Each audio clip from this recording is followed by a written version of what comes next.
Good morning बच्चों। आज मैं मीराबाई का जीवन परिचय पढ़ाने जा रही हूँ। तो बच्चों, मीराबाई के विषय में पहले आप जान लीजिए।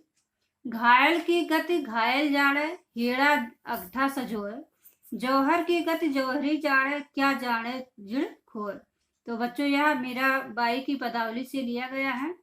तो बच्चों, मीराबाई का जन्म सन 1498 ईस्वी में राजस्थान के एक प्रसिद्ध राठौर वंश में हुआ था। इनके पिता का नाम राव रत्न सिंह था। इनका जन्म स्थान मेड़ता राज्य का चौकड़ी ग्राम माना जाता है। मीरा जब छोटी थी तभी इनकी माता का निधन हो गया, अतः इनका लालन पालन इनके बाबा राव दूदा ने किया। मीरा का विवाह राणा सांगा के ज्येष्ठ पुत्र कुंवर भोजराज के साथ सन 1516 ईस्वी में हुआ था। काल की ऐसी गति हुई कि कुछ वर्षों बाद ही मीरा विधवा हो गई। युवावस्था का वैभव मीरा की जीवन धारा को ही प्रभावित कर गया। इनकी सारी चित्तवृत्तियां गिरधर गोपाल में केंद्रित हो गई। यद्यपि मीरा बचपन से ही कृष्ण भक्त थी, परंतु विधवा होने के बाद तो इनका अधिकांश समय साधु संतों की संगत में व्यतीत होने लगा। इनका व्यवहार उदयपुर की राजमर्यादा के विरुद्ध था, अतः परिवार के लोग इनसे रुष्ट रहते थे, परंतु इन पर इस बात का कोई असर नहीं था। तो बच्चों, कहा जाता है कि यह प्रेम दीवानी द्वारका के कृष्ण की मूर्ति के समक्ष हरे तुम हरो जनकी पीर गाती हुई उस मूर्ति में ही सन 1546 ईस्वी में समा गई, अर्थात इनका निधन हो गया। इस प्रकार कृष्ण की दीवानी मीरा कृष्णमय हो गई। तो बच्चों, साहित्यिक परिचय है।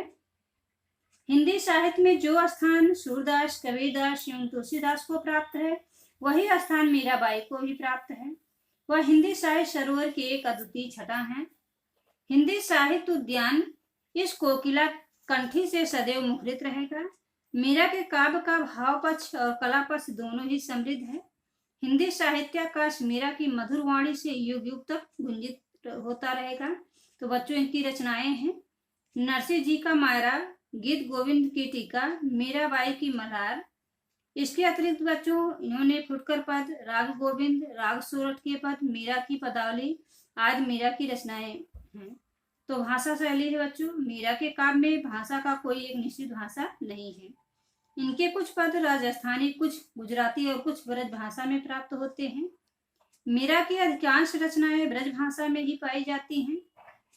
मीरा के काव्य में विभिन्न भाषाओं के प्रयोग का कारण यह है कि वे अस्थायी रूप से किसी एक स्थान पर नहीं रहीं, अतः जहां जहां वे गई वहीं की भाषा का उन पर प्रभाव पड़ा।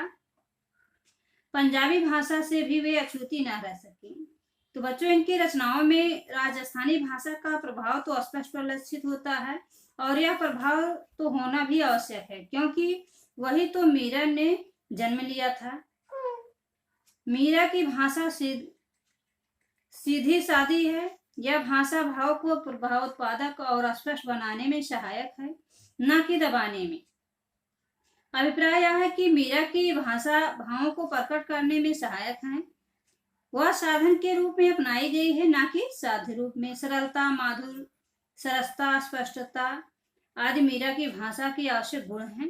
कहीं कहीं पर मीरा की भाषा में पूर्वी फारसी खड़ी बोली के शब्दों का भी प्रयोग देखने को मिलता है। तो बच्चों, शैली परंपरागत रूप से जयदेव और विद्यापति से प्रचलित पद रचना को मीरा ने अपनाया है। सूर ने भी इसी शैली को अपने काव्य में स्थान दिया है। सूर के समान मीरा के पदों में भी संगीतात्मकता, मधुरता और सरसता का सामंजस्य है।